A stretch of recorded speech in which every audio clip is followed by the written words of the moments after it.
regresada, tiene aceleración positiva, la expansión será más rápida y todo se separará. En cambio, la pulsante es de que se produce una expansión con aceleración negativa y llegará un momento en que esa expansión se detendrá y comenzará la contracción y habrá un nuevo P-crunch, o sea, un nuevo proceso igual. ¿Sí se va a retirar? Lo regresa.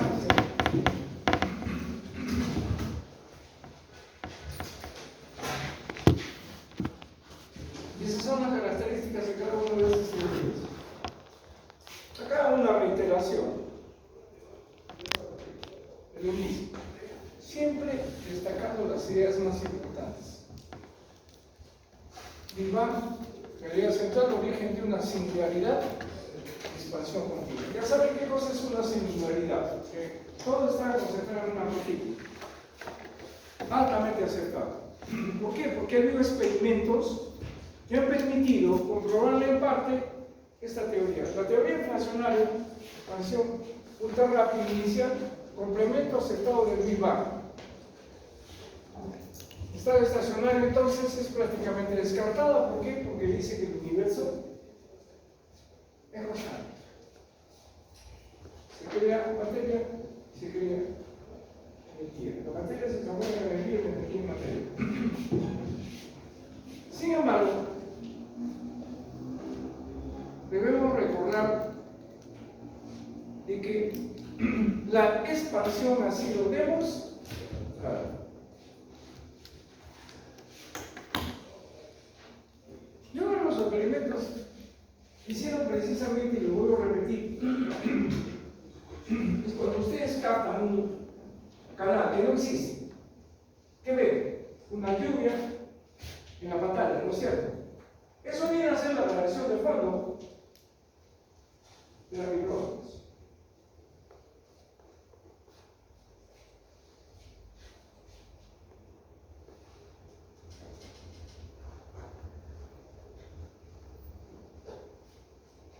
Y lo oscilante. Ciclos infinitos de Big Bang y Big Crunch. En debate poco probable actualmente. Vamos a ver ahora el origen de la Tierra.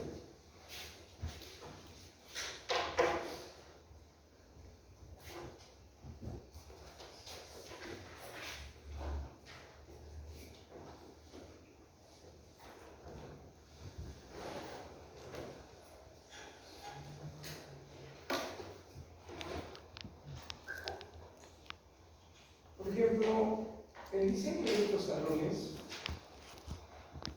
no se le ha aprovechado como corresponde. La puerta está anclada ahí, ¿no es cierto? Y la pizarra debería estar acá. De tal manera que yo voy a tener 3 filas de carpetas, nada más, donde todos los estudiantes van a tener la oportunidad de mirar todo lo que el profesor hace en la pizarra, o las imágenes que son diapositivas. Eso es lo moderno. Pero lo han diseñado mal. Han puesto la pizarra acá. Ahí debe estar la pizarra. ¿Por qué? Para que los chicos del fondo no tengan dificultad para observar lo que hace el profesor. ¿Está claro? Bien. Si hablamos del origen de la Tierra, tenemos que hablar del origen del sistema solar.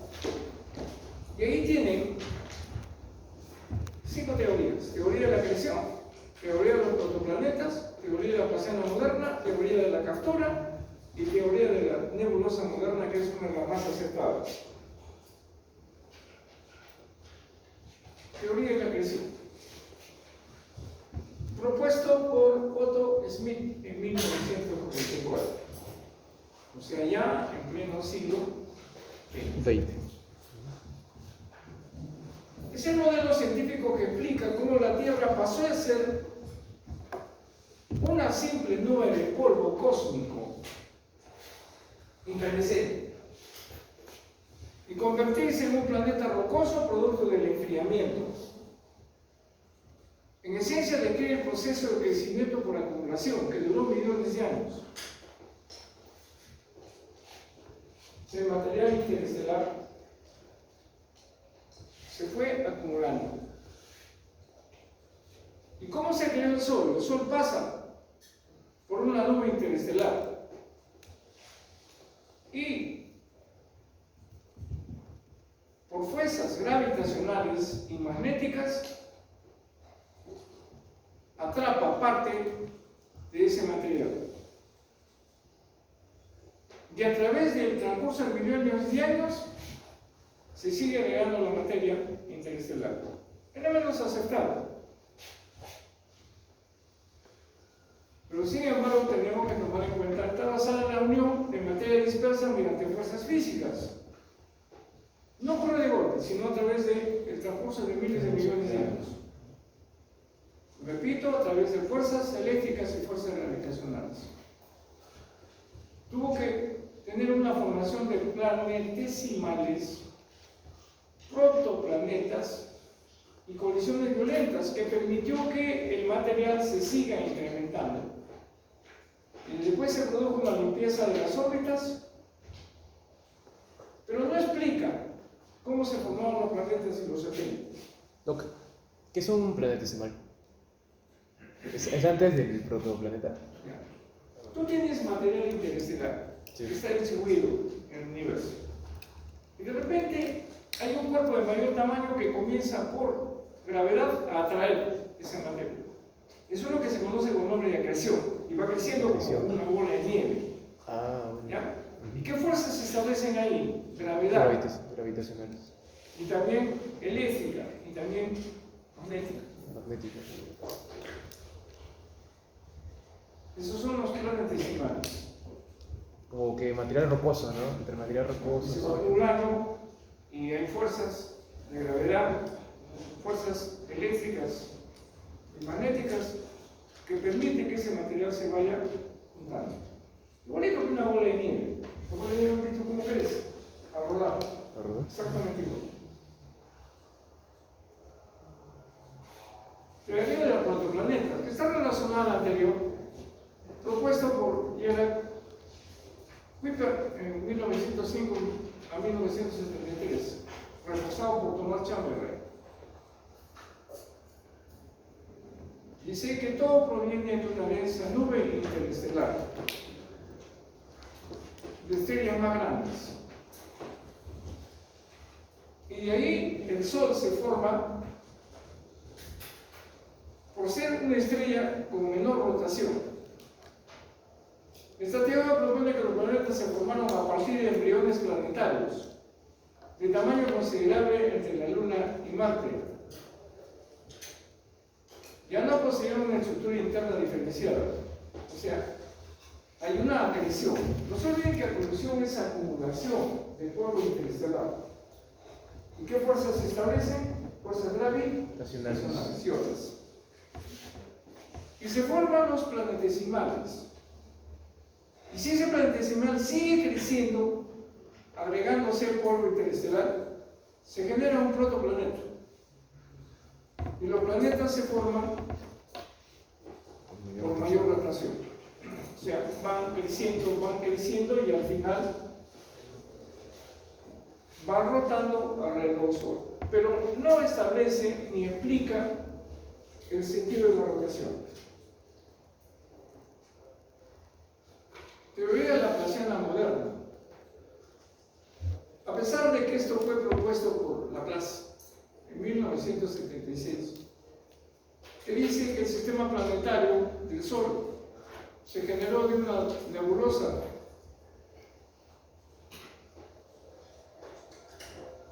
que el núcleo central fue el Sol, y el Sol se frena y sobre él van girando precisamente los planetesimales. Ese enfriamiento provoca contracción y formación de anillos, y los anillos permiten la formación de los planetas. Es una hipótesis de la versión de nebular.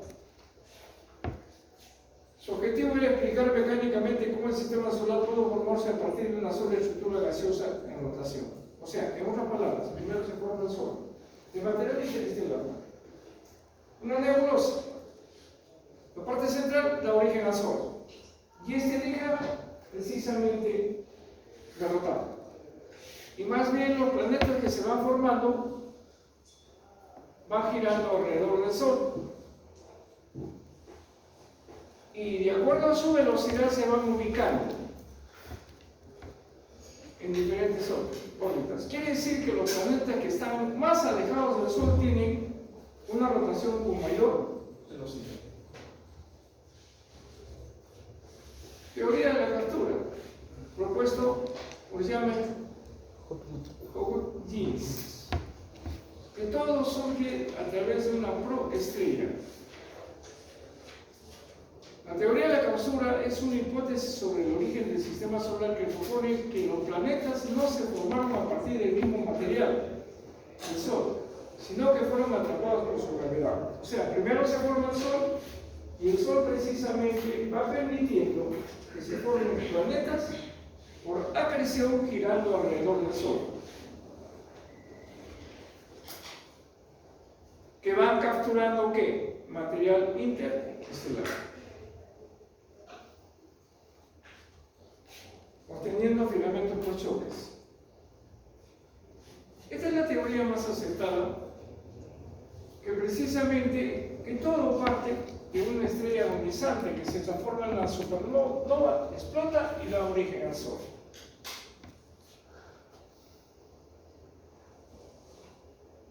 Y alrededor del Sol se van generando los planetas. Es el modelo científico que explica cómo se formó el sistema solar. Esta versión moderna fue propuesta en el siglo XX por Victor Sofronov y George Guetteri. Utiliza leyes de la termodinámica. Es la primera propuesta que utiliza leyes de la termodinámica, magneto, hidrodinámica y física nuclear para explicar cómo se formó el sistema solar. Entonces, todo parte de una estrella agonizante que se transforma en una supernova, explota y da origen al Sol. Y acá están, como siempre, el resumen de todo ello. La nebular clásica, propuesta por Laplace, con la nube de gas en rotación se enfrió y soltó anillos dando origen al Sol y al sistema planetario. Base de la ciencia moderna, porque todo partió precisamente de esa idea. Y consideran que todo es del mismo material. La crecimiento por choques de partículas de rocas, o sea, acumulación de material interestelar, propuesta por Otto Smith, ampliamente aceptada. Protoplanetas, colisión masiva de embriones planetarios, propuesto por Gerald Kuiper, explica la formación final. El de la captura del Sol atrapó material de otra estrella cercana. O sea, considera que una estrella pasa alrededor del Sol y le jala parte de su material, y de ahí se generan los planetas por captura. Es poco probable estadísticamente. Y la nebular moderna, la que precisamente aprovecha los planteamientos más coherentes de las anteriores, propone que colapsó una nube con frenado magnético, es la que tiene mayor consenso científico actual. Vamos a ver ahora la Tierra primitiva. Se sobreentiende que de acuerdo a estas teorías, la Tierra se formó precisamente por un cúmulo de material interestelar. ¿Y qué fuerzas se generaron? Gravedad, Gravitacional. eléctrica, electromagnética. Y se formó un planetesimal, y todos los planetesimales fueron creciendo y se transformaron en planetas, que algunos le denominan planetas embriones, que al final se dio origen al sistema planetario que gira alrededor del Sol con diferente velocidad. acá hay una serie de nombres que fueron los científicos que trataban de dar la edad, de calcular la edad de la Tierra. Por ejemplo, ya me puse en 1630, en Purita, dice precisamente que la Tierra se formó hace 404 años antes de Cristo, un 22 de octubre, incluso menciona. Con fecha, preciso. Luis Leclerc, en 1735, calcula precisamente en base a los sedimentos.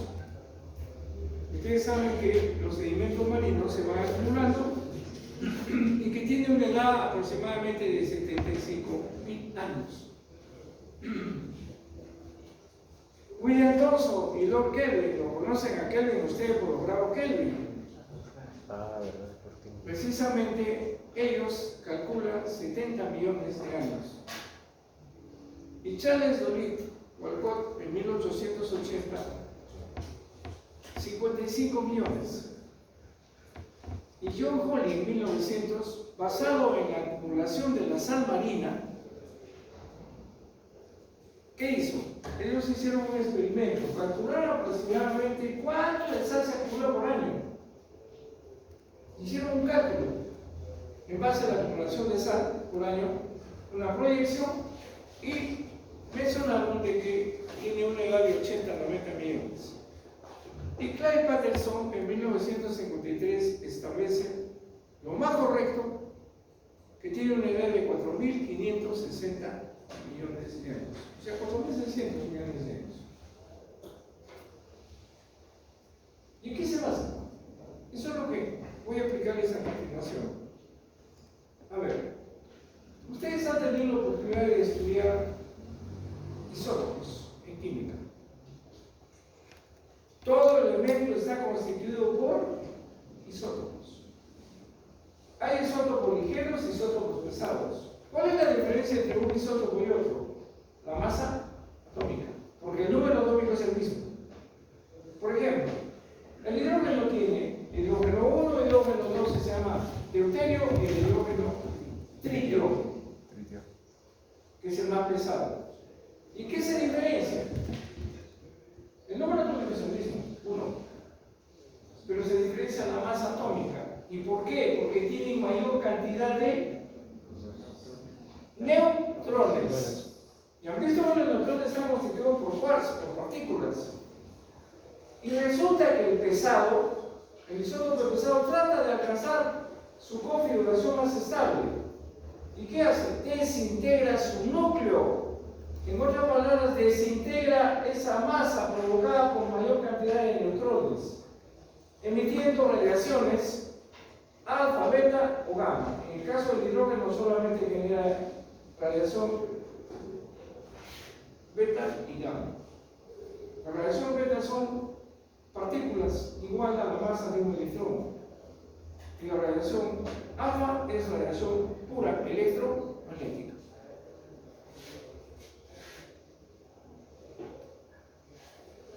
Y acá está resumido todo.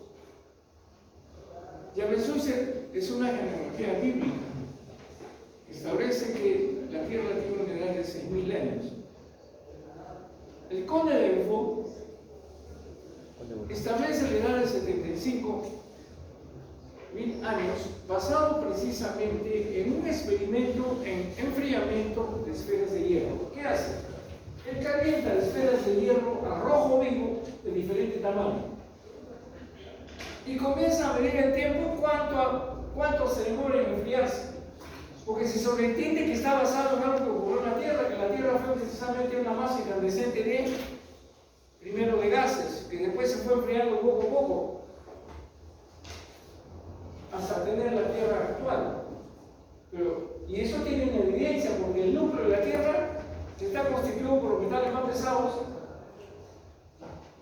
sigue incandescente, que es el magma. 75.000 años. John Hawley, basado en la salinidad de los océanos, 100 millones de años aproximadamente. Lord Kelvin, basado en principios de termodinámica, el enfriamiento global establece de 20 a 400 millones de años. Ya saben que Kelvin es el autor de los grados Kelvin. Charles David Walcott, sedimentos de roca a través del tiempo, establece aproximadamente 55 millones de años, basado en las rocas. Clyde Patterson se basa en los isótopos de uranio y plomo basado en meteoritos. Miren, ¿qué establecen ellos? Que cuando la Tierra se genera,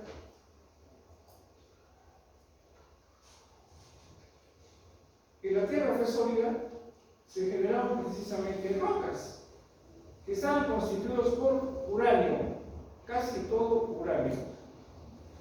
El uranio 238 tiene una vida media de 4.600 millones de años. Y ahorita voy a explicar eso. Y a ustedes les han enseñado que todo isótopo trata de desintegrar su núcleo pesado emitiendo radiaciones, alfa, beta y gamma. ¿Y qué cosa es la vida media? El tiempo que transcurre para perder la mitad de su masa. De tal manera que si yo tengo 1 kilogramo de un radioisótopo, el tiempo en que la mitad de su masa, o sea, medio kilogramo, se desintegra, tendría que ser su vida. Por ejemplo, un isótopo creado por el hombre, que es el yodo 131, que es un isótopo que se utiliza precisamente para medir la función tiroidea. Ahora hay otros métodos más simples. ¿Y cómo se ha llevado a cabo esa medición? Al paciente le da un vasito con yodo 131. Se sobreentiende que el único órgano que capta ese yodo es la tiroides. Y si capta, la captación de esa relatividad es proporcional a la cantidad de hormonas tiroideas, T3 y T4. Y después, con un detector de centelio, se determina la cantidad de radioactividad. Se sobreentiende que el paciente que capta más yodo estaría produciendo mayor cantidad de hormona tiroides. Sí, y se estableció valores normales. Y de esa manera se medía si el paciente era hipertiroidea o era hipotiroidea. Tuve la oportunidad de trabajar en la Facultad de Medicina de San Agustín, fui ayudante de cátedra, fui docente, jefe de prácticas. ¿Por qué? El médico que fui el mejor estudiante de promoción. Y yo hice un trabajo experimental que se tituló El efecto de la glándula tiroides, de la función de la glándula tiroides en los alcohólicos. En otras palabras, el efecto del alcohol. Si el alcohol afecta o no afecta la función tiroidea. ¿Qué hice? Yo trabajé con 20 conejitos, con énfasis, que todos los días tenían que emborracharlos. ¿Sí? Y les aplicaba con una sonda poco gástrica una determinada cantidad de alcohol, 10 mililitros de alcohol al 20%. Y todos los días los conejitos se emborrachaban. Y después les inyecté por intraperitoneal, por vía intraperitoneal, una cantidad determinada de yodo 131. Y después medí la captación de su radioactividad con un detector de centello a flujo de gas, que era de la Segunda Guerra Mundial, pero servía. Y al final también determinaba la cantidad de proteínas marcadas, obteniendo plasma sanguíneo, un trabajo muy bonito. Y al final vimos que no afectaba el alcohol la función tiroidea, porque si no todos los alcohólicos serían hipotiroideos. Pero descubrí un mecanismo, el cual era un mecanismo de compensación. que evitaba que la glándula tiroides producir mayor cantidad de hormonas tiroides. Y este trabajo lo expusimos en un congreso iberoamericano de bioquímica. Recuerdo, yo era bachiller.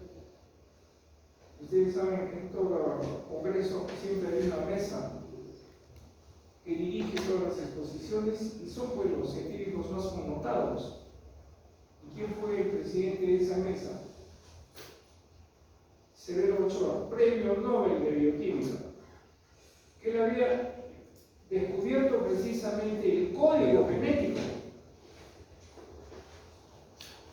Cuando yo me enteré, pues, vino mi asesor, me dice: quien sabe más de tu tesis eres tú, te olvides del resto. ¿Sí? Bueno, nos enfrentamos a esa situación. Yo todavía me hizo una pregunta: ¿por qué usted no ha hecho tales pruebas, que son pruebas más sofisticadas? Y en ese momento, ustedes tienen que salir pues, precisamente del apuro, del problema.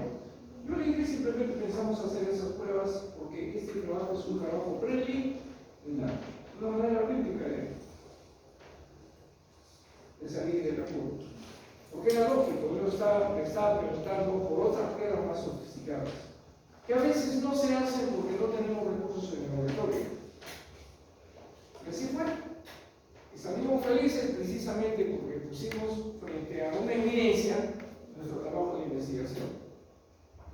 Y así, yo pues me fui a estudiar a Venezuela. Yo conozco Venezuela, esa Venezuela cuando tenía inflación cero, estaba en su apogeo con los petrodólares. Hoy en día me da pena esa Venezuela donde yo estudié.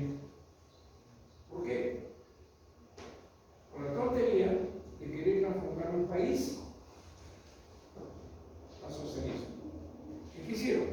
Simplemente lo hicieron, pero robando. De tal manera que la hija de Chávez y el hijo de Maduro son multimillonarios que viven en Europa, por sobre todo lo que robaron panes. Porque a eso entra, a llenarse los bolsillos de plata.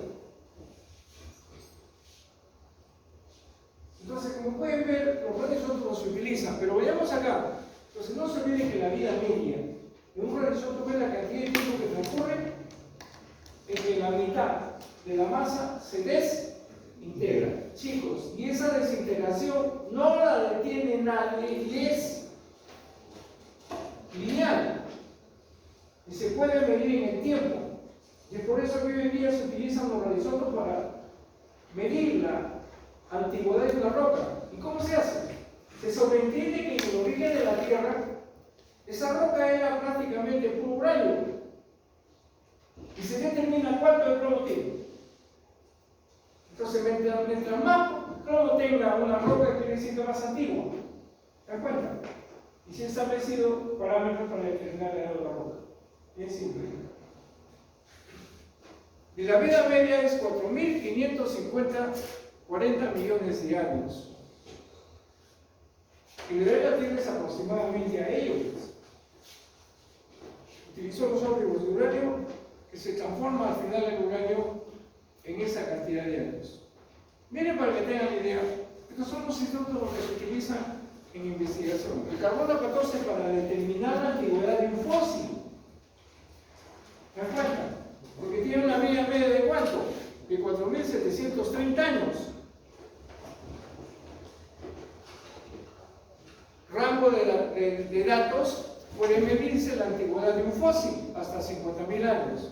Se utiliza en arqueología, restos humanos en momias. Y el uranio 238, que tiene una vida media de 4.470 millones de años, tiene un rango de datación millones a miles de millones. Que se puede determinar la edad de una roca. Y en base a eso se ha determinado la edad de la Tierra. Bien fácil. Midiendo ¿qué? El porcentaje de plomo y el porcentaje de uranio. ¿Has entendido? ¿Qué es el rango de datación? ¿Podrías explicarnos? ¿Rango de qué? De datación. O sea, ¿qué datos puedes obtener? ¿Hasta qué edad?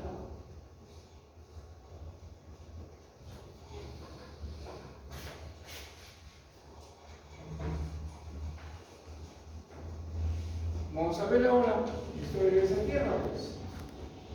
Entonces, estas cosas yo se las doy para que ustedes tengan una idea de cómo se fueron surgiendo diferentes teorías, de cuál es la más acertada. Por eso les muestro el cuadro. El cuadro es lo más importante, porque de ahí ustedes pueden hacer la comparación de una teoría a otra.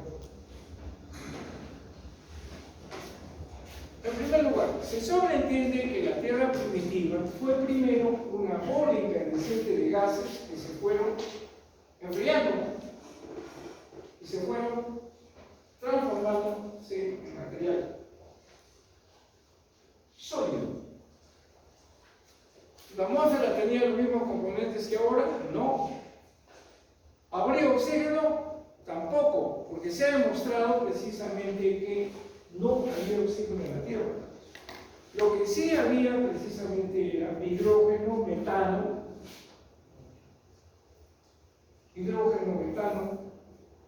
y agua, CO2. No era tranquila, porque nosotros teníamos ahí una serie de fuentes de energía calórica de las erupciones volcánicas. En segundo lugar, teníamos energía eléctrica de las grandes tempestades, porque la primera molécula que se había formado es el agua. En tercer lugar, teníamos energía cósmica, radiación ultravioleta, porque no había atmósfera. Y energía calórica, ya lo dije, y todas esas energías permitieron precisamente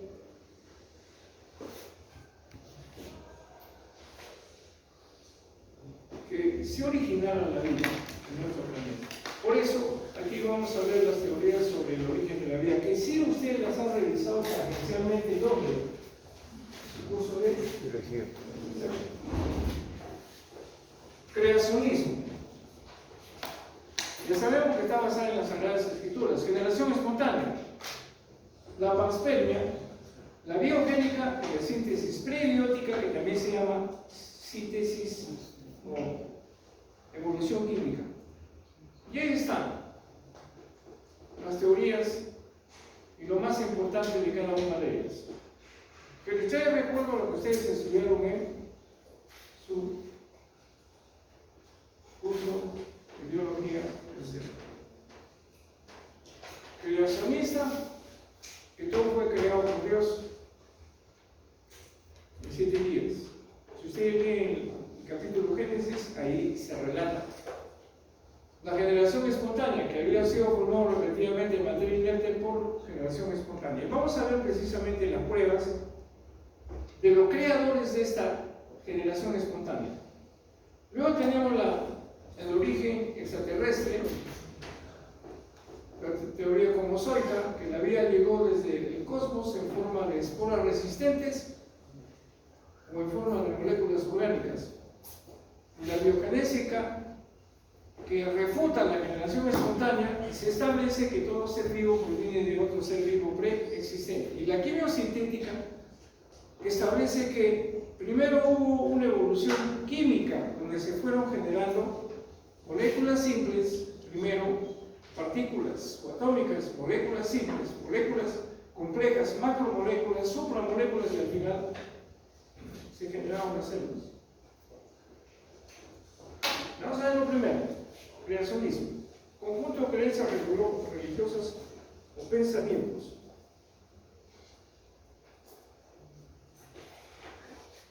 Teoría del creacionismo. Fue simplemente una cultura, respuesta precisamente de las creencias religiosas. Vamos a ver la teoría de la panspermia.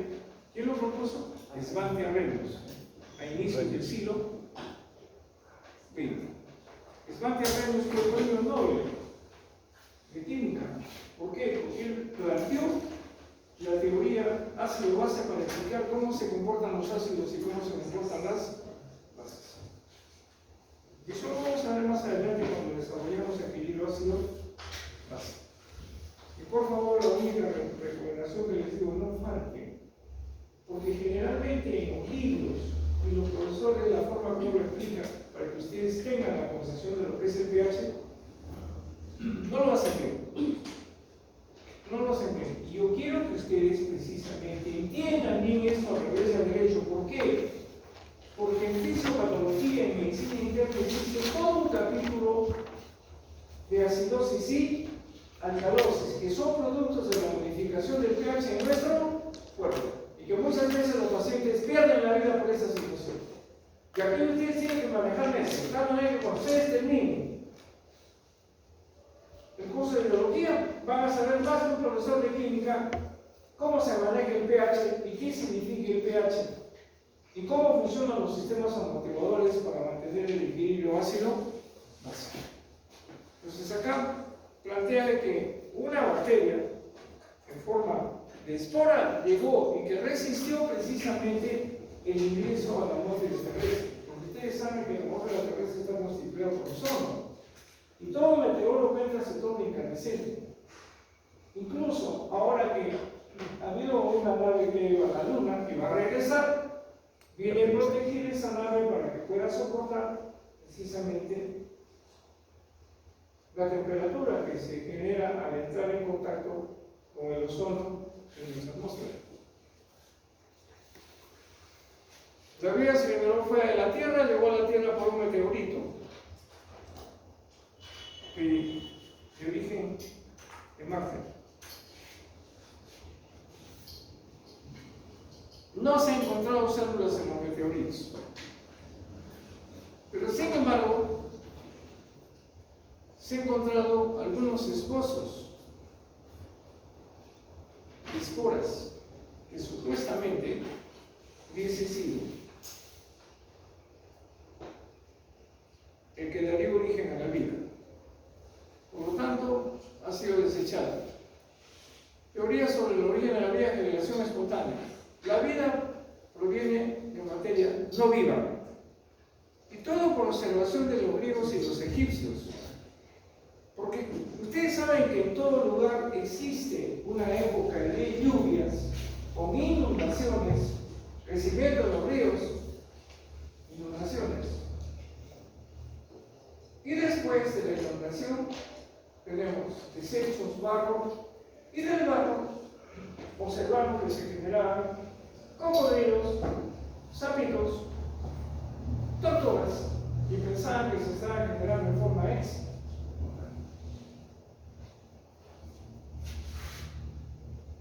Y también al observar los cadáveres entraban en putrefacción y se generaban larvas de moscas y moscas. Y la gente pensaba que se estaba generando en forma espontánea. Y ahí tienen esta imagen, donde ustedes ven un trozo de carne que está en putrefacción, y la gente pensaba que se estaba generando en forma espontánea. Al otro lado tienen un sapito que está saliendo del barro, producto de las inundaciones.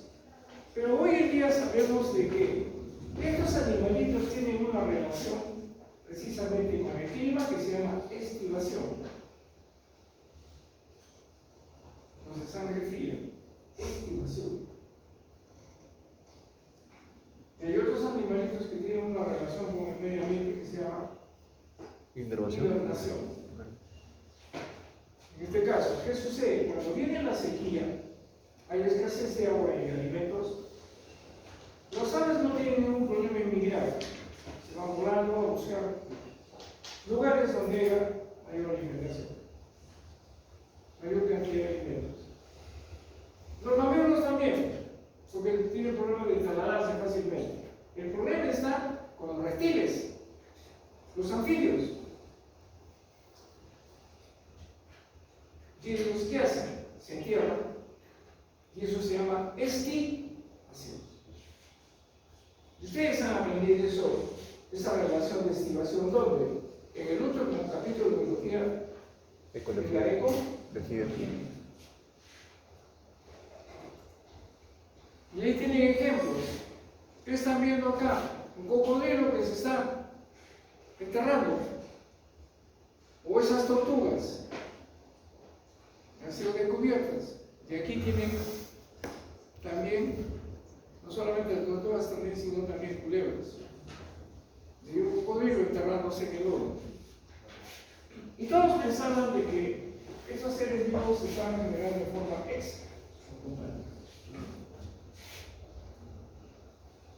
Y este señor, denominado Jean Baptiste Calvo, se dio el lujo de escribir, y en su libro que escribió estableció una receta, y esa receta precisamente dice que él puede crear ratones en 21 días, dejando ropa vieja en una casa abandonada y en segundo lugar unos 4 grados de trigo, y en 21 días aparecieron los ratones.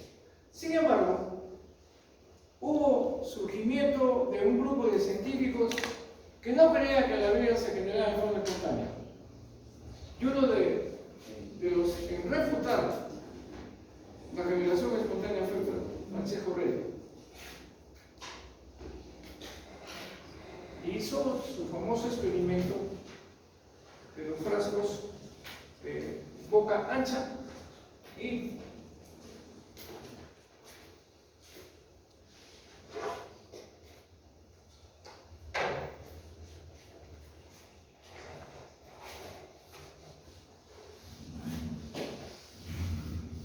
utilizado pulmones inhalantes, así que tienes una tarea de legado.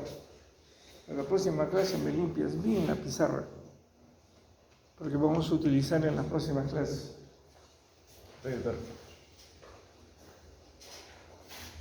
Miren, él hizo un experimento. En un primer frasco colocó un trocito de carne, un frasco abierto. En el segundo le colocó otro trocito de carne y le puso un corcho. Y en el tercero le colocó un trocito de carne y una gasa. ¿Por qué? Porque los defensores de la generación espontánea dicen: tú estás bloqueando el factor vital que está en el aire. Esa era su explicación y su defensa. Por eso puso la gasa para que esté el aire. Pero el factor vital no pasa en la gasa. Su defensa. Y miren, hubo otros experimentos, como por ejemplo de John Needham, que él preparó caldo de cultivo, lo esterilizó, y después de enfriar, a los pocos días se contaminaba con microorganismos. En cambio, Lázaro Spallanzani después, 30 años después, 20 años después, hace el mismo experimento, pero le coloca un corcho. Y no aparecieron microorganismos. Y como siempre la defensa de ellos fue: estás bloqueando el factor vital que está en el aire. Incluso hubo un concurso a nivel de Europa. Un concurso que tenía como premio dinero, para que los científicos de esa época diluciden ese problema del origen de la vida. Porque había defensores de la generación espontánea y había defensores de que no, los seres vivos no se generan en forma espontánea. ¿Y quién fue el que ganó el concurso? Luis Pasteur. Luis Pasteur. Porque él se dio cuenta precisamente que los microorganismos viajaban por las partículas del polvo, que ustedes pueden verlas acá en la proyección de arriba. Además, ustedes las ven, las partículas del polvo, cuando el planito entra por la ventana de su dormitorio, se puede ver. ¿Por qué? Porque el aire es un coloide y que está constituido por partículas, que son las partículas de polvo. Y los microorganismos viajan a través de esas partículas, y Luis Pasteur fue mucho más allá. Se dio cuenta precisamente que los microorganismos, cuando caen en un medio de cultivo, inmediatamente se reproducen. Si se trata de un caldo de cultivo líquido, va a generarse una fermentación. Fue el que descubrió las fermentaciones. Y también descubrió que había microorganismos que vivían sin oxígeno y otros que vivían con oxígeno. Y se les dio el nombre de microorganismos anaeróbicos y anaeróbicos. ¿Y con qué lo hizo? Con un experimento de los matraces con cuello de cisne. Él preparaba precisamente su caldo de cultivo, lo enfriaba, pero como está en contacto con el aire en los pocos días, se producía una fermentación. Se contaminaban con microorganismos. ¿Y qué hizo él? Preparó precisamente balones con cuello de cisne, esterilizó su medio de cultivo y nunca ese medio de cultivo se contaminó. No generó microorganismos, no generó fermentación. Pero si se rompía ese cuello de cisne, automáticamente el medio de cultivo generaba microorganismos. Y acá está una comparación de las teorías. Por supuesto que la teoría de la evolución química fue propuesta por Aldana y Opari, que la vamos a desarrollar con mayor detenimiento, porque es la más aceptada en este momento. Ahí tenemos la teoría de la evolución de Carlos Darwin y Lamarck. Teoría de creacionismo-creación por las iglesias. Teoría como suelto de la panspermia, Esmaltearrhenius, ese fue el año, químico sueco y premio Nobel.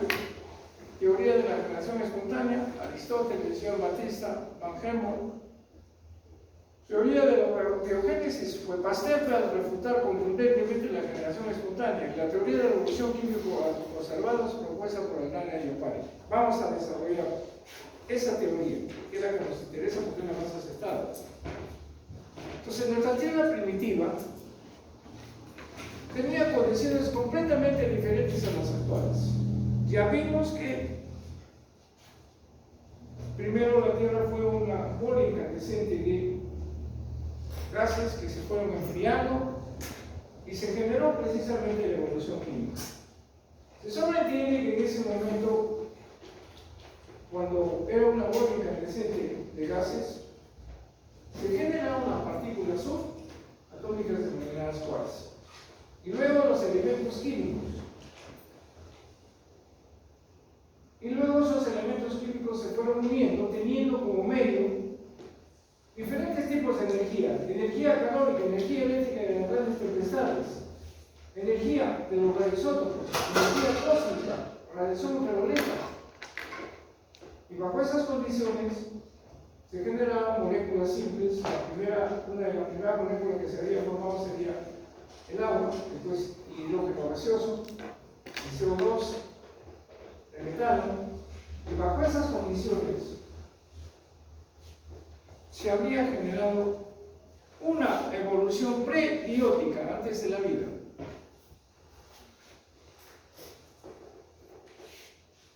Ahí tienen una vez más las condiciones de la Tierra primitiva. Vamos a desarrollar la teoría de Opari con mayor detenimiento sobre el origen de la vida. Y Opari escribió un libro donde él establece las etapas en que se desarrolló la vida. Una síntesis prebiótica, una polimerización, una evolución molecular, las primeras células, estirpes celulares, la fotosíntesis y la crisis del oxígeno, las células eucariotas y los primeros células pluricelulares. Todo un proceso a través de más de 2.000 millones de años.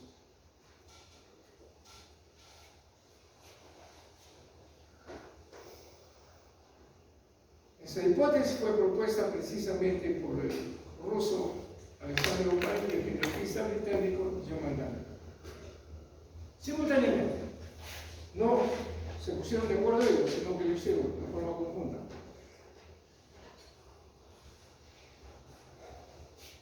¿Y cómo comenzó la vida? Alexander Opari lo propuso en 1920 y Aldana en 1930. Pero lo primerito que establecieron es de que en la Tierra primitiva no había oxígeno, si no, no se hubiese permitido la generación de la vida.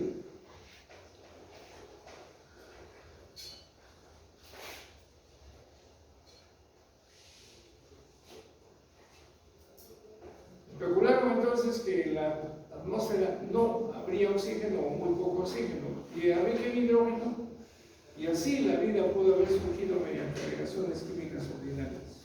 Y acá tienen precisamente las diferentes etapas. Esto no es difícil. Primero se formaron los quarks. Después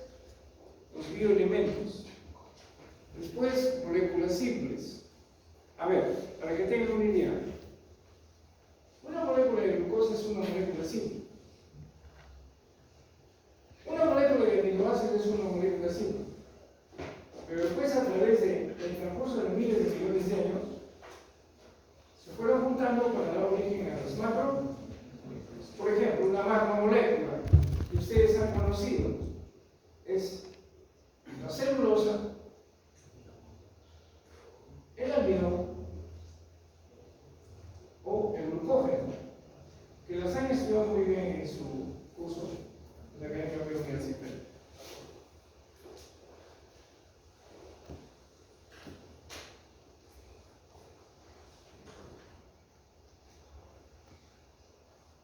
Y luego las macromoléculas se juntaron para dar origen al nivel supramolecular.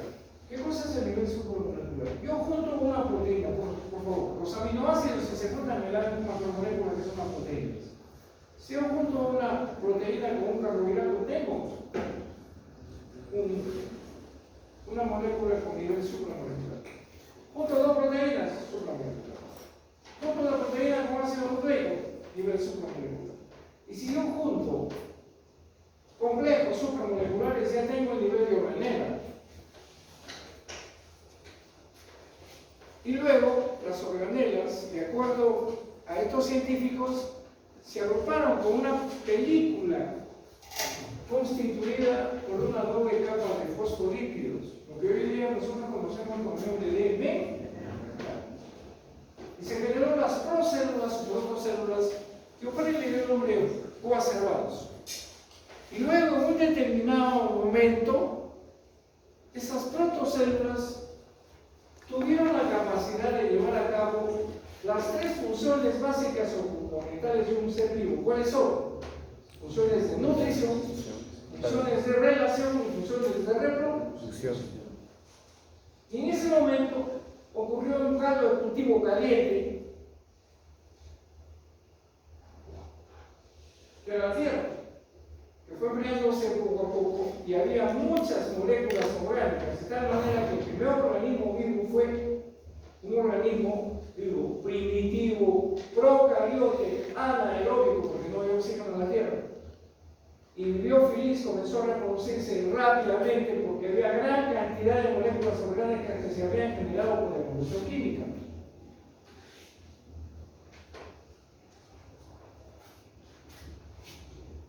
Y acá la tenemos, célula procariote, heteróclata anaeróbica.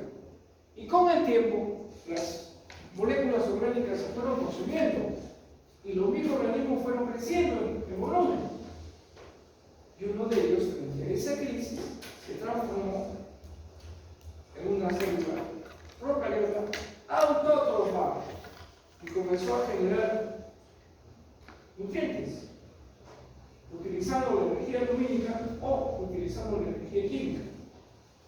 Y se generó las células procariotas autótrofas. Paralelamente, ¿qué pasó? Estas comenzaron a generar oxígeno y se comenzó a llenar de oxígeno la Tierra. Y por eso que vamos a hablar de una crisis, la crisis del oxígeno. Y uno de ellos evolucionó y se transformó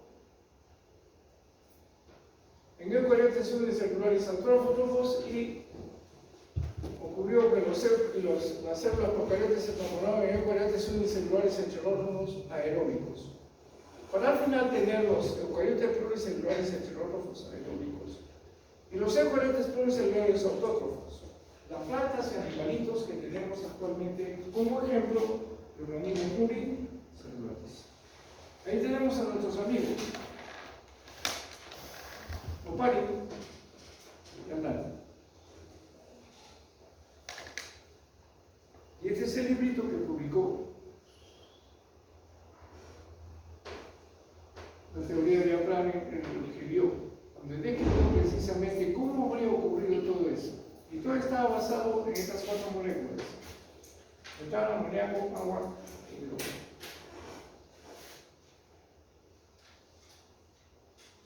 Y la síntesis prebiótica tuvo estas condiciones: ambientes prebióticos completamente distintos de lo que tenemos actualmente.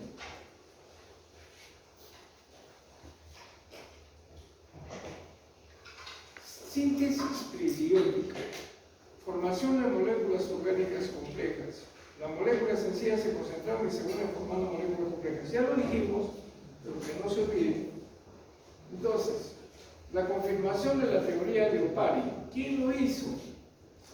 Precisamente Miller. Stanley Miller, que estuvo trabajando en el laboratorio de Urey, tratando de hacer su tesis de doctorado. ¿Qué hizo él? Ya se sabía que los planetas fríos, como el caso de Marte, tenían todos estos elementos. Y supuestamente la Tierra pasó por esa etapa, con la presencia de hidrógeno, presencia de agua, presencia de metano y presencia de amoníaco.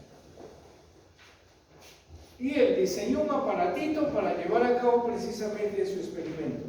Y acá está el aparato. Y le aplicó por un lado energía eléctrica y por aquí le aplicó energía calórica. Y este proceso lo fue repitiendo muchas veces. Y después de varios días de llevar a cabo el mismo experimento, analizó, sacó una muestra de esa solución y ¿qué descubrió? Descubrió precisamente la presencia de aminoácidos. Entonces, ellos demostraron que sí fue factible de que se lleve a cabo la evolución prebiótica, la evolución de las moléculas químicas.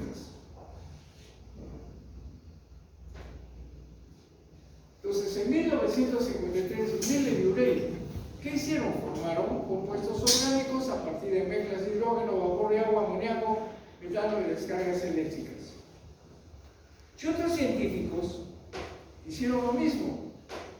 En 1959, Fox y colaboradores lograron formación de microesferas proteinoides a partir de enfriamiento de mezclas de aminoácidos con aspectos de cocos como las bacterias.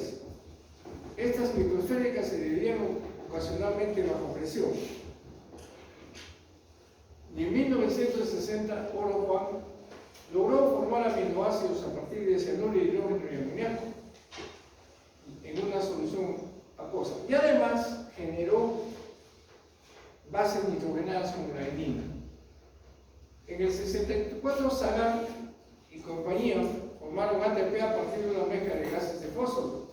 Y en el 68, Crick, ese mismo Crick, precisamente que ustedes lo conocen como Watson y Crick, los generadores de la estructura doble hélice de DNA, proponen que el ARN apareció antes que el ADN.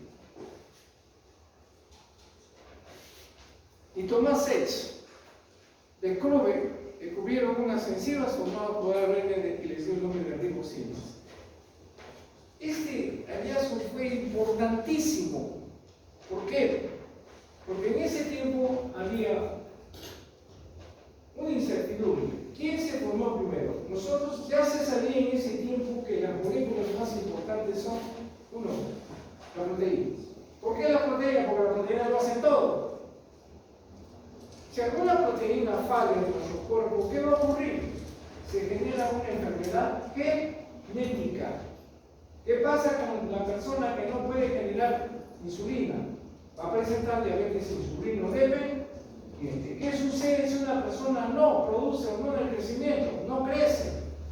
¿Qué sucede si una persona, por ejemplo, no produce la hormona folículo estimulante? No va a tener capacidad reproductiva. El varón no producirá espermatozoides y la mujer no producirá óvulos. ¿Y qué sucede si una persona no puede producir una de las moléculas que permiten la contracción muscular, que son la actina o la miosina? Simplemente va a tener una disonia muscular. De esa razón las proteínas son las más importantes de la vida. Pero sin embargo, para sintetizar una proteína, ¿qué necesito yo? Información genética. ¿Y dónde está esa información genética? En el DNA.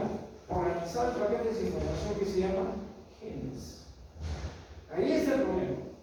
Por eso se habla de enfermedades genéticas. Pero, hicieron la balanza, ¿cuál es más importante?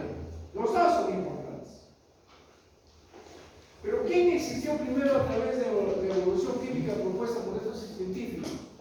¿Las proteínas o los ácidos nucleicos? Y ahí surgió el dilema del huevo o la gallina. Porque yo, para sintetizar un ácido nucleico, necesito proteínas. Yo, para construir una proteína, necesito un ácido nucleico que me dé información. Y en ese tiempo se mencionaba de que las enzimas todas eran proteínas. hizo Thomas Edison? Él estuvo estudiando la transcripción en un protozoo del género tetraimena, y quiso aislar las enzimas que estaban involucradas en esa transcripción. ¿Qué ocurrió? De que nunca encontró proteína.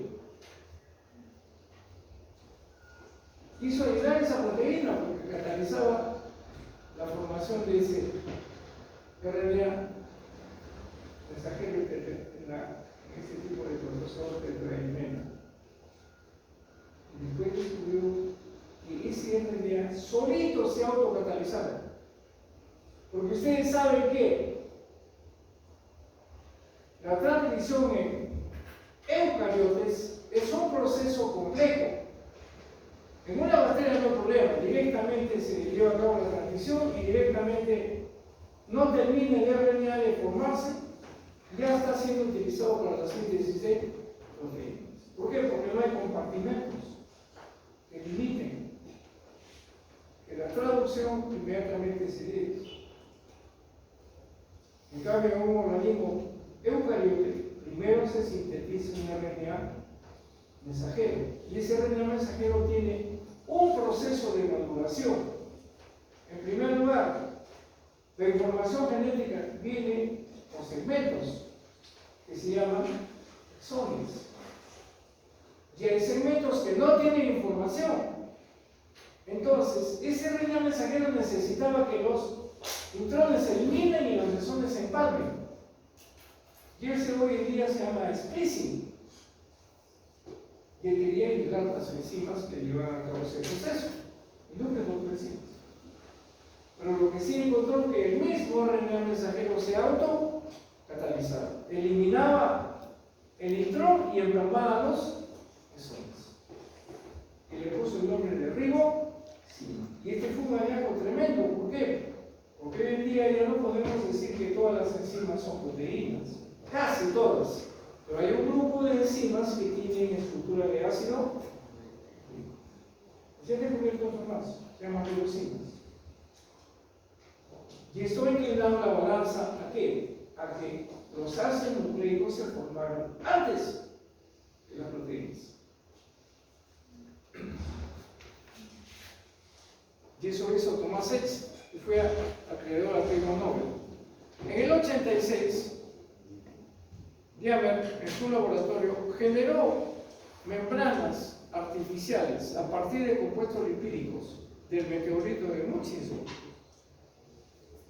En 1992, ¿por qué?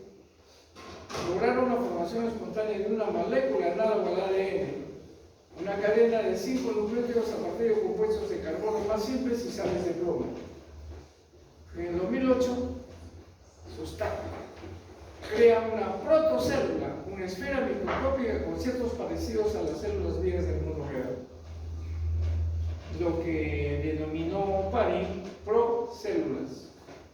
Entonces, todo esto ocurrió bajo estas condiciones, en una tierra completamente diferente, con energía volcánica, ya lo dijimos, energía eléctrica, energía de los radioisótopos, con la presencia de géseres.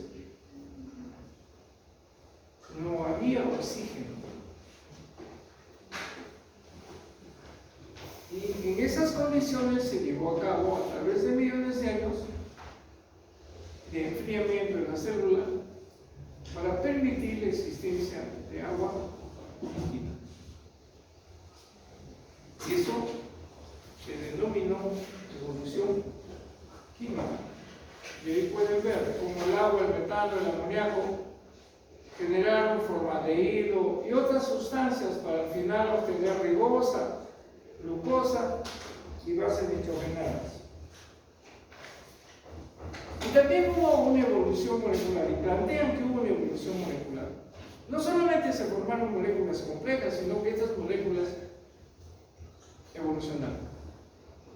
Y una huella de que ocurrió ello fue precisamente esta reacción catalizada por una enzima que se llama Rubisco. que permite la captación de CO2 por parte de quién. ¿Quién capta CO2? Las plantitas. ¿Se acuerdan del ciclo de Benson-Calvin o de Calvin? Primero, etapa luminosa, donde los cloroplastos rompen la molécula de agua. Para obtener ¿qué? Oxígeno, protones y electrones. Y los electrones los transportan a través de una cadena que requiere de energía lumínica con dos fotosistemas. Y al final se genera energía reductora, que es el NADP reducido. Y luego, por otro lado, esos protones se acumulan en el tilacoide de los cloroplastos y se da origen a la fosforilación. Entonces, con esas dos energías capta el CO2, de ahí interviene esa enzima denominada Robinsco. Pero esa Robinsco evoluciona y nos da dos compuestos de 6 carbonos, que es la primera reacción del ciclo de Calvin, donde interviene la ribosa 1,5-bifosfato, que ustedes se lo aprendieron de memoria. ¿Cuál es la pentosa o el monosacárido que interviene en la fotosíntesis? La ribosa. Entonces, todas estas cosas son nuevas para ustedes, pero después se evoluciona y hoy en día tenemos dos plantas. Una planta C3, donde los compuestos que se obtienen es de 3 carbonos, como este. Pero después tenemos las plantas C4, que son las plantas de climas tropicales mucho más eficientes en fotosíntesis que la C3. Por ejemplo, las C3 son de clima templado. Una papita, clima templado. El algodón, clima templado. Pero en cambio las que son de clima tropical tuvieron una evolución donde los productos de la primera reacción de la Robinsco es un compuesto de 4 carbonos. Por eso se les denomina planta C4. ¿Y cuáles son? A ver, el que tiene de repente familiares agricultores entiende mejor esto. Si yo siembro una planta C3 y al lado crece una planta C4, ¿quién va a ganar la competencia? La C4, porque es más eficiente. Y ahí están todos los pastos, las gramas. Por eso un pasto va y se llena de un terreno agrícola y va a provocar que la planta que estamos cultivando para obtener un producto no pueda desarrollar como corresponde. Por eso ustedes hoy en día ha habido un cambio, una evolución química, y hoy en día el hombre aprendió precisamente a reconocer esa evolución química. ¿Y qué ha producido? Herbicidas. De tal manera que un agricultor ve que su sembrío está lleno de pasto. ¿Qué hace? Compra su herbicida, fumiga su terreno y mata a la planta C4. ¿Por qué? Porque ha habido una evolución química de sus moléculas, una evolución química de sus enzimas. Y acá está, para que me entiendan. La enzima Robinsco se generó un ambiente sin oxígeno, y el oxígeno y el CO2 compiten por el mismo sitio activo de la enzima. Porque la fotosíntesis produce oxígeno. Y eso fue una evolución molecular. Y hoy en día sabemos que las plantas fotorespiran. ¿Cuándo se lleva a cabo la fotosíntesis? De día. ¿Y qué hacen en la noche las plantas? Fotorespiran. Por eso recomendación que uno no tenga ninguna planta en el dormitorio. ¿Sí? Porque si no nos va a robar parte del oxígeno que nosotros utilizamos.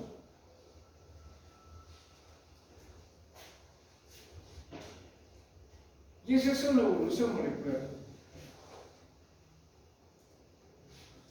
Y ahí tienen 3 formas de absorber el carbono durante la fotosíntesis. Planta C3, las plantas K y las plantas C4. Y todo es una evolución de la carboxilasa, de la rubisco.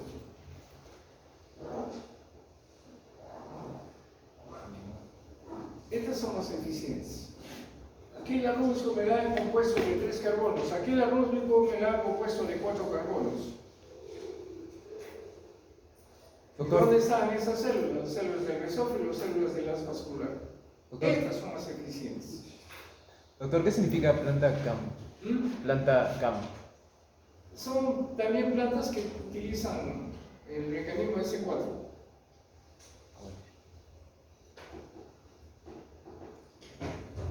O sea, tiene su fase oscura y su fase luminosa. Claro, tiene su fase oscura. ¿Dónde está la diferencia? La diferencia está en la captación de CO2. Captación de CO2. Esa es una evolución química. Hay una evolución molecular para que ustedes vean acá cómo se fueron desarrollando precisamente las modificaciones en la respiración. Hoy en día tenemos una respiración aeróbica y una respiración mal llamada anaeróbica, ¿no es cierto? Pero recuerden que llamémosles metabolismo aeróbico y metabolismo anaeróbico. Y eso es una evolución. Lo mismo en la fotosíntesis, plantas C3, plantas CAM y plantas C4. Otra evolución química fue la glicólisis, porque algunas células, como los glóbulos rojos, obtienen energía únicamente de la glicólisis, que es completamente anaeróbica. ¿Acaso son los únicos? No, los microorganismos también hacen lo mismo. Porque lo que llevan a cabo las fermentaciones son anaeróbicas, fermentación alcohólica y otras fermentaciones que tienen las células. Entonces es una evolución. Bueno, entonces acá la evolución es fermentación, que podemos tener energía sin oxígeno, y aquí la obtención de energía con oxígeno. Ustedes han visto la vez pasada, ya les mostré que es mucho más eficiente la aeróbica que la anaeróbica.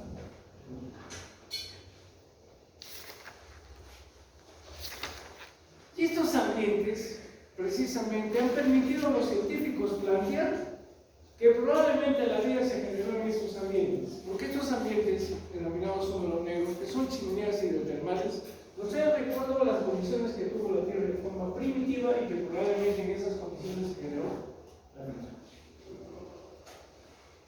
Existen. Producto de erupciones volcánicas, donde hay metano, hay amoníaco, dióxido de carbono, temperaturas superiores a los 200 grados centígrados, y probablemente en esas condiciones se habrían generado la vida.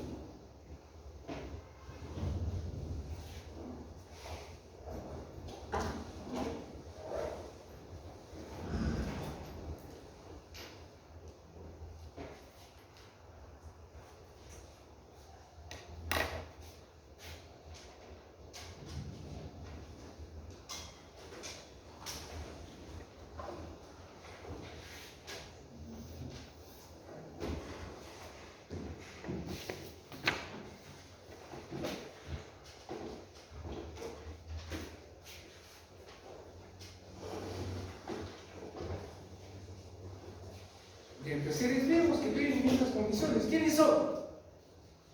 A ver si se acuerdan.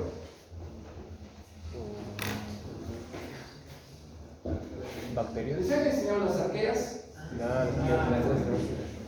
Bacterias que viven en condiciones extremas. Y este es el problema, vamos a ver este aspecto del mundo del ARN o RNA. ¿Quién fue primero? ¿El huevo o la gallina? Yo le digo a usted, ¿quién fue primero? El huevo. Usted me dice, el huevo, pero el huevo lo pone una gallina. Y quedamos en un dilema. No necesariamente. Círculo cerrado. ¿Quién se formó entonces primero? ¿Los ácidos nucleicos o las proteínas? Y por el trabajo de Tomás X. Hoy en día nos atrevemos a decir que probablemente se probaron primero los ácidos nucleicos, porque tienen capacidad catalítica. Y acá están los pioneros de toda esta situación. Thomas Edison, 1947. Todavía está vivo, en cambio, Alma acaba de morir en el 22. Veamos.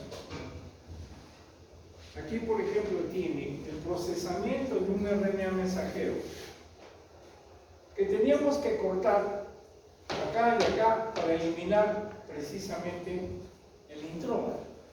Y eso lo vamos a estudiar nosotros cuando veamos transcripción pero acelerado. Entonces, ese ácido nucleico solito cataliza el corte, la eliminación del intrón y el empalme de los exones. Así como ustedes editan una filmación. ¿Qué hacen?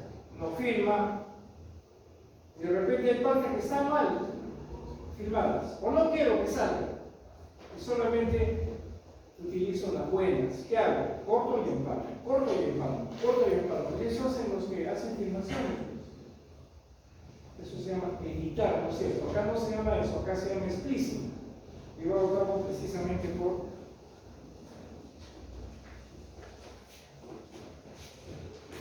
ambos trabajar.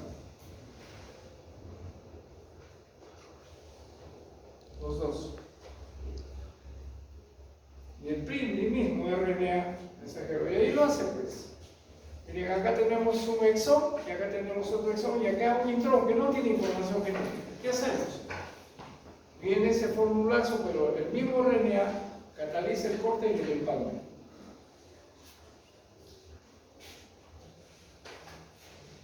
Entonces, estos son los nodos de Thomas Edison. Van a ver lo importante que es este señor. Descubrimiento de las ribosomas. Demostró que el ARN tiene propiedades catalíticas. ¿Con qué trabajó? Con el RNA mensajero de la tertimena termófila, que era un protozoo que vive en condiciones de las aguas termales. Premio Nobel de 1989. Reconocimiento de la ruptura del dogma proteína-enzima. Ya no podemos decir entonces de que todas las enzimas son proteínas. ¿Cuál es lo que usted dice ahorita? Casi todas. Teoría del mundo del ARN. Validó un modelo viable para el origen de la vida. Claro, porque hoy en día nos atrevemos a afirmar que primero se formaron los ácidos nucleicos, que tienen capacidad cata. Y aquí está el dogma central, moderno, que lo propuso Crick. La transición, la traducción. Porque recuerden, el ADN, ¿cómo está constituido? En el caso del ser humano, por más de 30.000 genes. ¿Quién lo estableció? ¿Les han hablado alguna vez a ustedes del proyecto del genoma humano? Antes del 2000, se juntaron los países más ricos, científicos de los países más ricos, hicieron un proyecto mundial para determinar la secuencia de cada uno de los genes del genoma humano.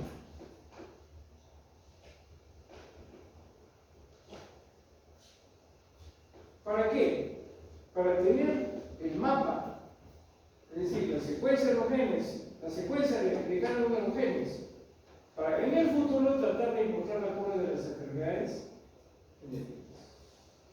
Hoy en día se ha aislado varios genes, por ejemplo, el gen de la insulina. Pero ¿cómo nosotros encontramos la cura a aquellos diabéticos que no producen insulina? Porque su gen de la insulina está alterado, está malogrado, no funciona. Por eso no sintetiza insulina. El problema está cómo metemos ese gen en cada una de las células del páncreas para que produzcan insulina. Sin embargo, la ingeniería genética, ¿qué ha hecho? Ese gen lo ha metido en un plásmido. ¿Qué cosa es un plásmido? Son DNA circulares pequeños que tienen las bacterias y que contienen genes. Y generalmente esos genes le permiten a la bacteria sobrevivir.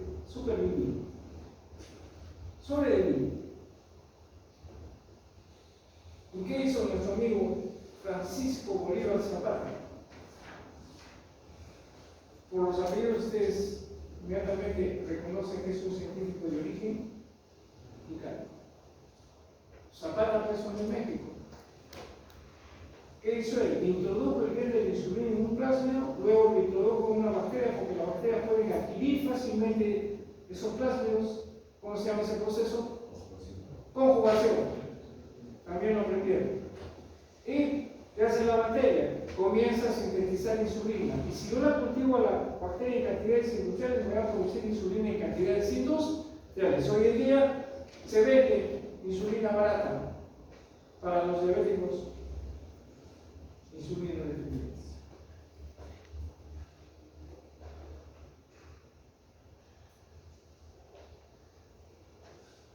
Y así también se ha sintetizado la hormona de crecimiento. Y así se han sintetizado otras proteínas. Por ejemplo, ¿terminó? Pasa. Como por ejemplo, los interferones que se están utilizando para curar algunos cánceres.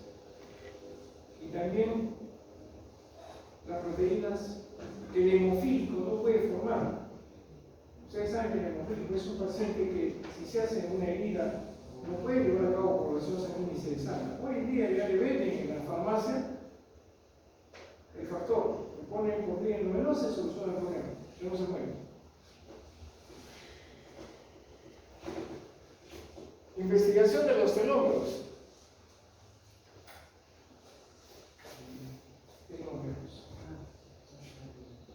¿Qué cosas son los telómeros? Son los extremos de los cromosomas. Que cuando una célula se reproduce por mitosis, tiende a perderse información por los extremos. Pero felizmente, ¿qué ha pasado? La naturaleza ha diseñado una enzima que se llama telomerasa. ¿Qué hace? Genera pequeños segmentos de RNA para evitar, para evitar la pérdida de esa información. De tal manera que una célula que se reproduce constantemente tiende a envejecer. Pero cuando una enzima telomerasa es grande, puede provocar que las células se transformen en cancerosas, porque las células cancerosas tienden a ser inmortales. Se reproducen constantemente y envejecen, porque tienen una actividad de la telomerasa grande. Clave de la biología del cáncer y la longevidad, porque están relacionados con estas dos cosas. Lo ideal es precisamente tener una buena actividad de la telomerasa, pero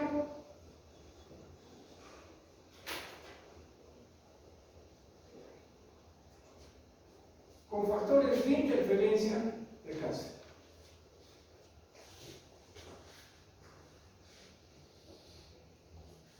Entonces, esta hipótesis, según el RNA, es debido precisamente al descubrimiento de Thomas Edge con algo. Un RNA con actividad réplica podría ser considerado la primera molécula de la vida. Los RNAs catalíticos, ribosomas primitivas, deben haber presentado una alta tasa de error. El RNA dirige la síntesis de proteínas. El DNA se transforma en una molécula de almacenamiento de la información, es más estable. Entonces, primero el RNA se formó, después el RNA permitió que se forme el DNA de las proteínas. Ese sería el orden. Las proteínas toman las funciones catalíticas y son más versátiles.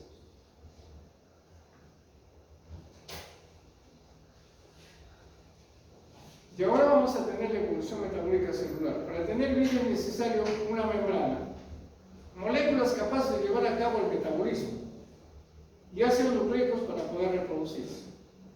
Entonces, estos coacervados que lo plantea Oparin, o protocélulas, precisamente tendrían que tener esas condiciones para poder transformarse en células. Ya hace 3.700 millones de años aparecieron las primeras vesículas muy similares a las bacterias, que Oparin le dio el nombre de coacervados, que son protocélulas.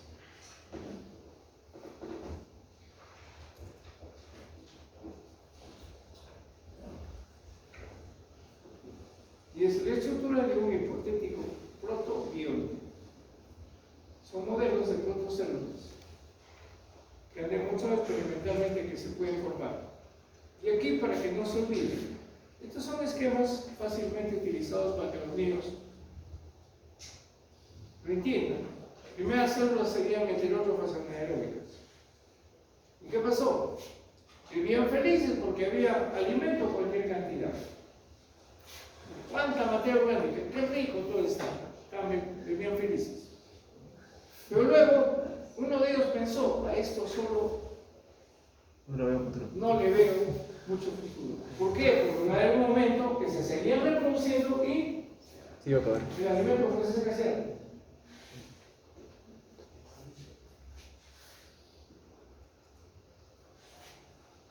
Y aparecen las primeras células autótrofas.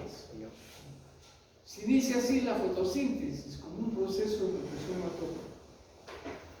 Y comenzaron a producir oxígeno. Y la Tierra se fue saturando de oxígeno. Cada vez le voy cogiendo más gusto a este CO2, dice. Creo que son las células autótrofas, ¿ven? Eso ocurrió.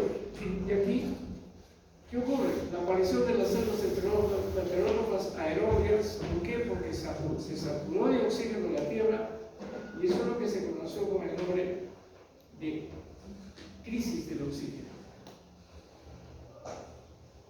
Y aquí sucede la vez pasada en la primera clase. Tremenda diferencia que existe en cuanto a la eficiencia del metabolismo aeróbico por el metabolismo anaeróbico.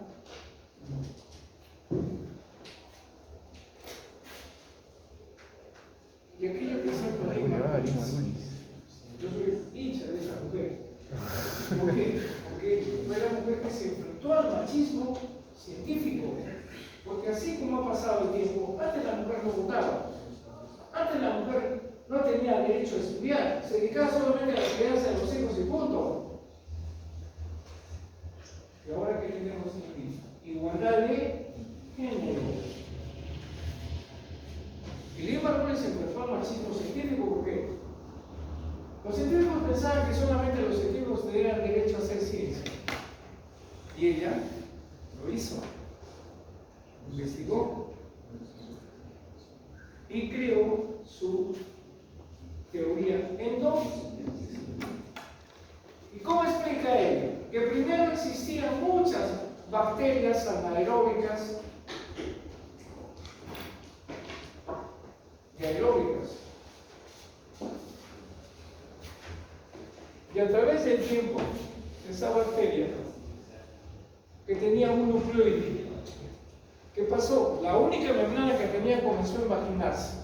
Para darlo bien al retículo endoplasmático y él le encontró el bloqueado, o sea, el núcleo. En segundo lugar, se generaban entonces esas organelas.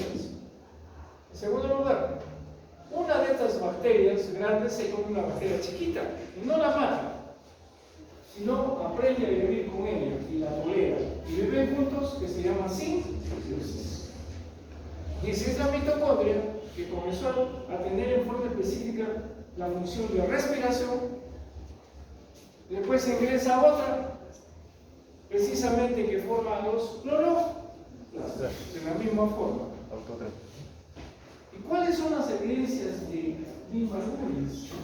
Hoy día sabemos nosotros que tanto los cloroplastos como las mitocondrias tienen doble membrana. Y en segundo lugar, el 30% de sus proteínas son producto de sus genes. De sus genes, ¿sí? Las demás proteínas vienen de afuera, pero ¿cuál es lo más importante de eso? Es que esa replicación, transcripción y síntesis de proteínas dentro de las mitocondrias de los cloroplastos es muy similar a de las bacterias. Incluso puede ser inhibida con antibióticos que inhiben la síntesis de proteínas de las bacterias. Son evidencias contundentes de la teoría de cómo se generaban las células eucarióticas. Hoy día tenemos entonces células vegetales y células animales. Es lo mismo, una reiteración, cómo se generan las células eucarióticas. Ahí está la fagocitosis.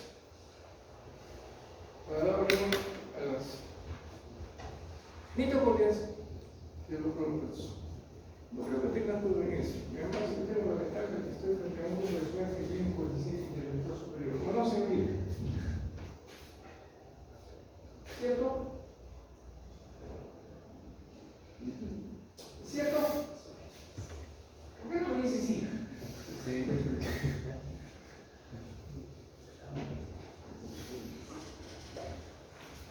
¿Cómo fue la reunión de la definición, señorita?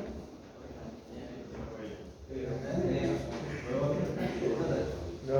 Yo pienso que es una tecnología.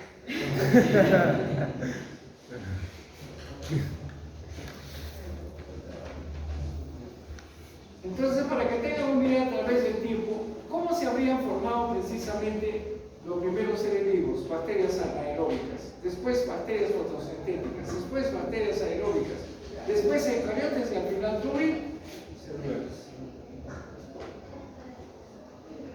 Y ahí están todos los metabolismos. Hubo entonces una evolución procariota y una evolución del metabolismo.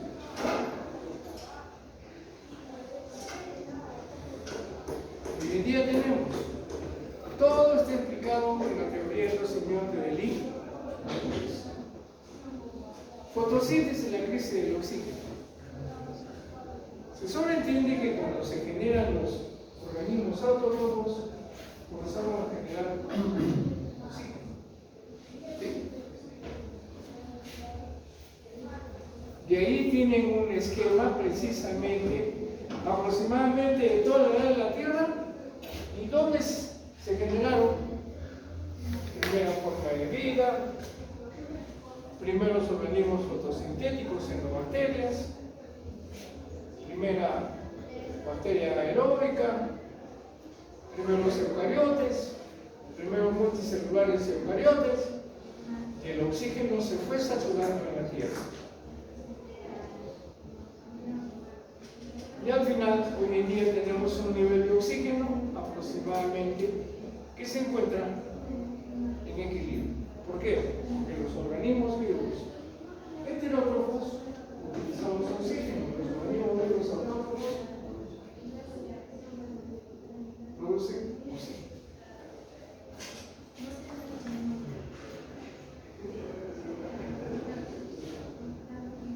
Y ahí está también a través del tiempo relacionado como las plantitas fueron a través de la fotosíntesis saturadas de oxígeno del planeta. Y para que vean aquí las curvas de producción de oxígeno a través de millones y millones de años. Como el dióxido de carbono fue bajando debido a la presencia de la transformación de las células en células autótrofas utilizando CO2, igual al metano y el oxígeno, hasta llegar a cerca del 20%. Las células eucariotas, cómo fueron evolucionando a través del tiempo. Y hoy en día tenemos precisamente los tres grandes dominios propuestos aquí. Lo propuso Wasser, bacterias, arqueas y eucariotas, con 4 reinos. Ahí tienen ejemplo de amebas con bacterias endosimbióticas. Hay evidencias. Entonces, que todo, la transformación de las células eucariotas en eucariotas, las amebas tienen la capacidad de fotosíntesis. Y aquí tienen la evolución de los animales, para que tengan una idea. Y se terminó la película.